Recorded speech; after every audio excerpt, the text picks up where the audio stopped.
on the program, but making his first appearance in the studio is retired astrophysicist and astronomy teacher Laird Whitehill. I thank you all for joining us here on the Newsmakers. Laird, let me begin with you. So 2024, it would be the final year of a Donald Trump second term. Those possible political intentions aside, is it a good thing wanting to go to the moon in 2024, by 2024? It's a good thing wanting to go to the moon, period. The question is about how quickly we get to the moon. So 2024, 2028, which was the original schedule.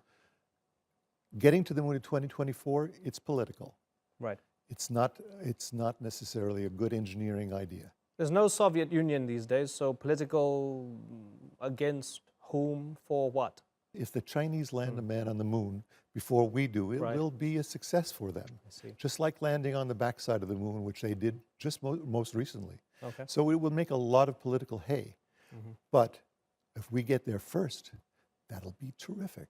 Right. The fact that we have nothing to do there Right. yet, because we don't have the tools to do anything there, will not make a difference as far as Donald Trump is concerned. I see. Okay, so let's sort of address the politics first and ask you, Laura, do you agree that this is part of a space race against the Chinese to get to the moon fast? No, I do not.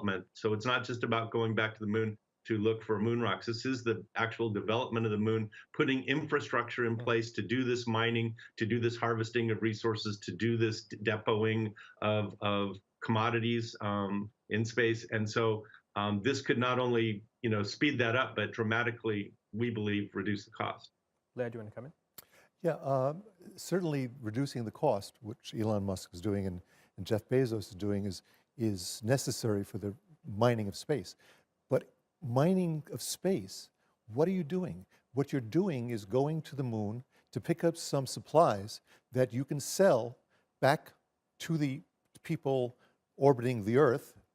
You bring fuel from the moon to the Earth for resupplying perhaps missions to Mars. It makes it cheaper if you mine the moon than if you bring it up from the Earth. And even Elon Musk, with all his talents, and Jeff Bezos with all his talents, will not necessarily make it cheap enough, but bringing it up from the moon could make a big difference. Right.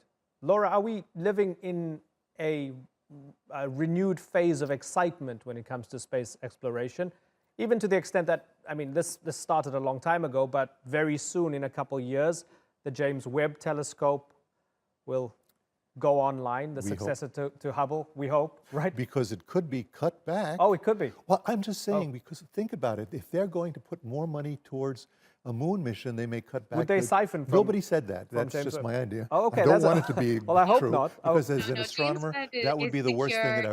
I spend most of my time on YouTube looking at Hubble pictures, and I was looking forward to James Webb. Don't crush my dreams. I don't want to You're right. Laura, yeah. NASA's very committed to James Webb Space Telescope. Right. It's committed to the future telescope called WFIRST. There's proposals to maybe cut that budget, but I don't think that'll happen. I think it'll be fully funded. There's a few other missions like the Europa mission that are going to be funded. So yeah, NASA is doing a lot of fantastic science, and along with the Human Exploration Program is the great science it does with its astrophysics and planetary science and earth science programs, and the two need to work hand in hand.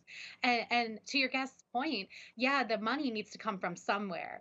NASA can't be doing all of its plans without an increased budget. So hopefully we will see a little bit of an increased budget with the revised budget proposal that they're working on. I wouldn't expect there to be a huge amount of funding increase, however, and so they're going to need to figure out what to balance and how much to cut back on what programs. Yeah, Laird, how much of a factor is that with the combination of these factors, whereas in the past there was no AI, there was no machine learning, there was no advanced robotics?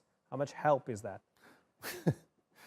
You're going to go into the darkest area of the moon, the South Pole, in craters where the sun never shines, and you're going to walk around? You can't do that. You're going to send robots in there. Those robots have to be our surrogates. They will be the ones that do the mining. We're not going to be there with a pick and shovel doing any of this.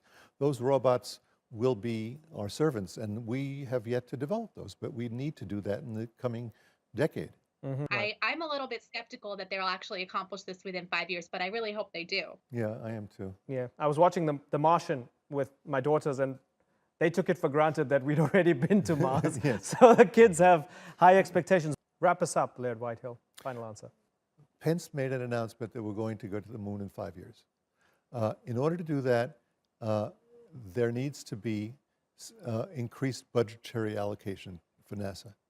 Without that, the current program cannot get there. With an increased allocation, there is a way to get to the moon in 5 years. It may not be the best choice to get there in 5 years. You may have to sacrifice and we did not talk about this, the Lunar Orbiting Gateway space station around the moon, which is part of our plan to go to the moon.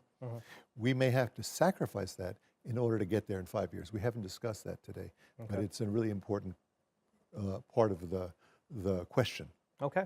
Okay, we'll look into that the next time we talk about this, but it's been great. Really enjoyed that. Laird Whitehill, Bruce Pittman, and Laura Seward Forsyth. Been a pleasure having you all on the Newsmakers. Thanks again.